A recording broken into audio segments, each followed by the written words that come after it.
Now here is a tale from the village of Moston, which, if you went looking for it, you would find betwixt Sandbach and Middlewich. And the people of Moston, they were a happy and a jolly lot, and they made their living picking the fruit from the fine apple trees which grew in their orchard.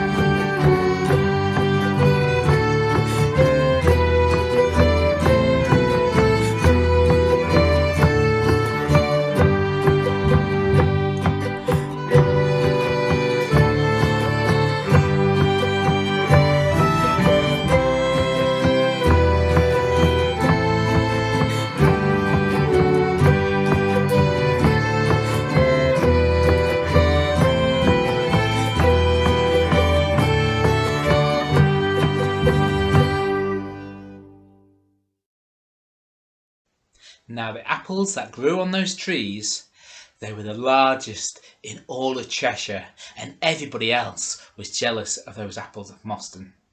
And the people of that village, they didn't really know why the apples grew so large, but I know, and I'll tell you. Those apples, they grew on trees which stood in an orchard right next to a swamp, which was filled with dark, dank swamp water. And the apple trees, they stretched out their roots, and the roots went into the swamp. And that water made its way along the roots, up the trunk, along the branches, and it caused those apples to swell and grow so large. Now, at the end of the summer, moving into the autumn, the time would be right to pick those apples. And as the day approached, the people of Moston, they got more excited until somebody said, "It's today." And then the whole village, they set out, they walked down to the orchard, each carrying their buckets and baskets.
Now, as they began to pick their apples, there was much singing, there was laughing, there was joking. It was a real sense of celebration in that orchard.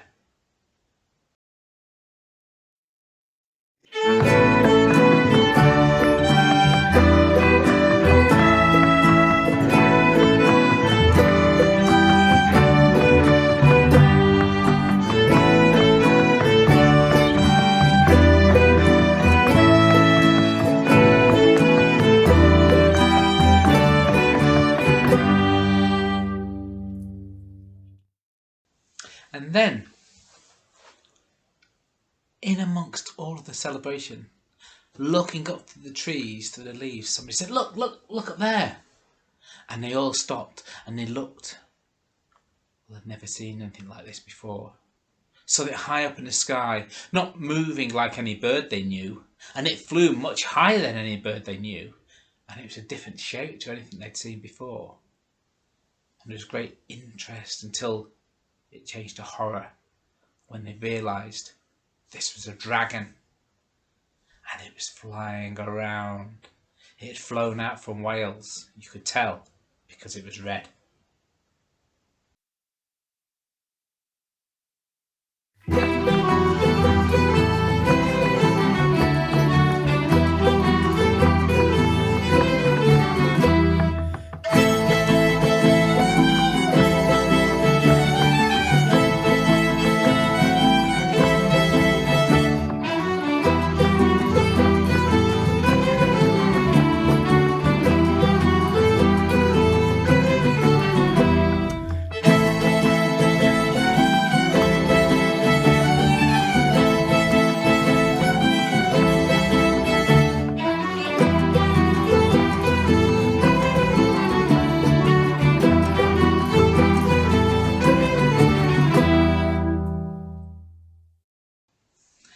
Now, the dragon, it was looking for a new home.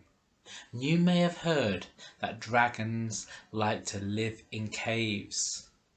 Well, that's true, but it's not their first choice. You might have heard that dragons like to live in a burial mound of some ancient king surrounded by his treasure. And that's true as well, but it's still not their first choice. Their first choice, if they could get it, would be to live in a stinky, slimy swamp. And what was there in Moston but such a swamp?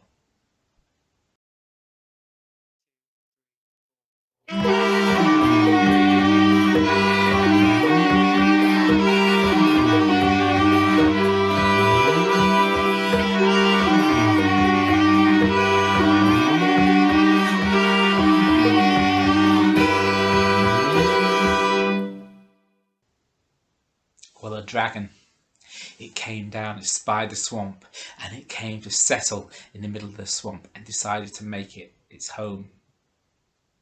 Well, the people of Moston, they weren't fools. They knew that if they went towards that dragon, they would likely be eaten up. And so they kept away from it. But then they realised their best apples would go to waste. So they thought on a plan. And then a brave man said, "Here, this is what we can do. I will take my bucket and I will go to work on my tree, picking the apples from it, but watching the dragon at all times. If it makes the slightest move towards me, I'll be off." And so that's what he did. He set off towards his tree, keeping his eye on the dragon at all times. He set down his bucket and he began to pick the apples, looking at the dragon all the time. And then took another apple, placed it into the bucket, still watching the dragon. And then the next apple was a bit too high. He looked away for a moment, and it was too late. The dragon was upon him. And it opened its mouth, and it breathed, not fire, as you might expect. No, it breathed the most foul, stinky breath you'd probably rather not imagine.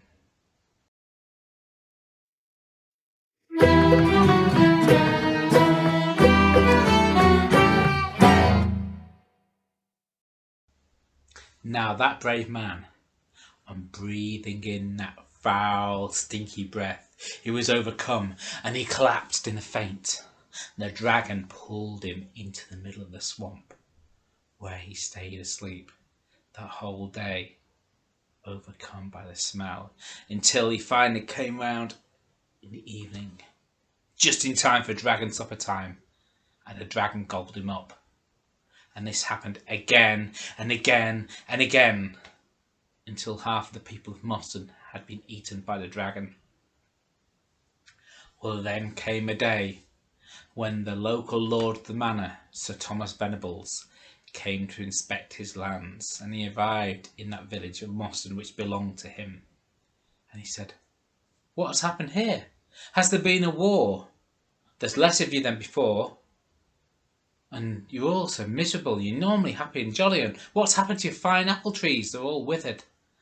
And they explained, "Sir Thomas, there's been a dragon has come to live in the swamp beside our orchard. Anybody that goes anywhere near, well, the dragon breathes on them. It's such foul, stinky breath they're overcome. He takes them into the swamp and, well, he gobbles them up.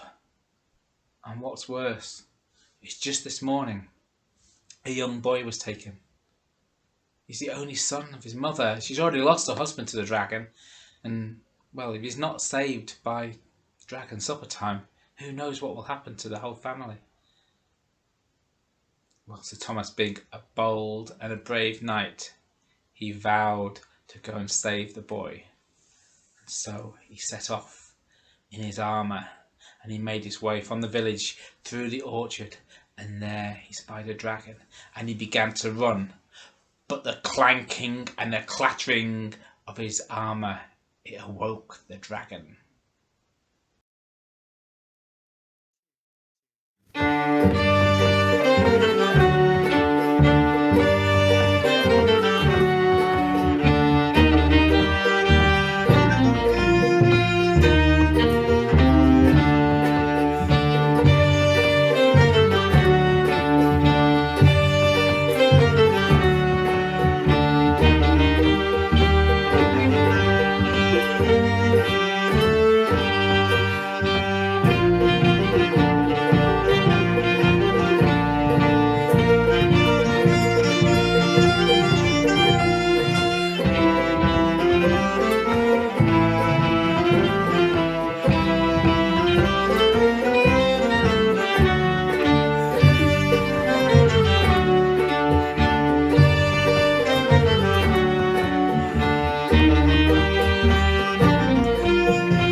Sir Thomas. He wasn't a fool. He turned and he fled. Not because he was a coward, because he thought instead he'd have to dream up another plan. And he thought long and hard. And then he remembered. Before he was a knight in armour, he was an archer, a bowman, armed with his bow and arrow. Well, as he came from the county of Cheshire, that made him one of the Cheshire archers. Better even than Robin Hood himself. In fact, here in Cheshire, we should say Robin Hood, Robin, no good.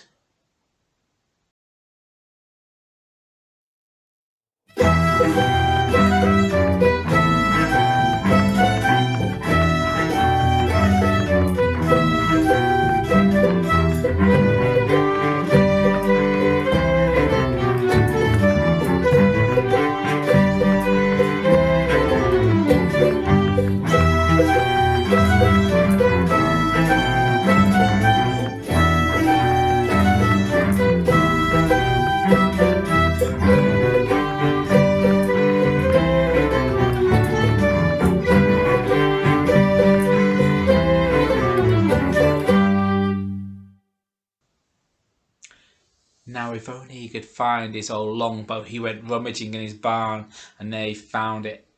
A bent piece of yew, one manky bowstring, and just one lonely arrow, but he would make it count. He returned to the orchard. He drew back the bowstring, and he let loose that arrow, which whistled through the air and found its target right in the dragon's eye.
Ah! Cried the dragon, and it flew towards him, the arrow sticking from its eye. But when it was upon Sir Thomas, it tried to breathe upon him. But it was so wounded and winded by the arrow in its eye, it could not summon up the foul breath. And so, in trying, well, Sir Thomas found they had the moment to strike the dragon on the head 10 times. 1, 2, 3, 10. And just to make sure, he cut off its head. He picked up the young boy who was just awakening, and he carried the boy under one arm, the dragon's head under the other, and brought them back to the village of Moston. And he said, "Here's your young boy who I've slaved, and there's your dragon's head." And the people of Moston, well, they said, "This is such a bold, brave deed. This should never be forgotten." You shouldn't have on your shield just a simple picture of a lion. That's too common. No, you should have now a picture of a dragon with an arrow in its eye about to eat a boy. And so that's what Sir Thomas Venables did. And the Venables family changed that to be their coat of arms. They even carved it in oak and set it in a screen on display there in the church of St. Michael and All Angels in Middlewich.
And so that is the tale of the Dragon of Moston, the last dragon, they say, to be seen in the whole of England.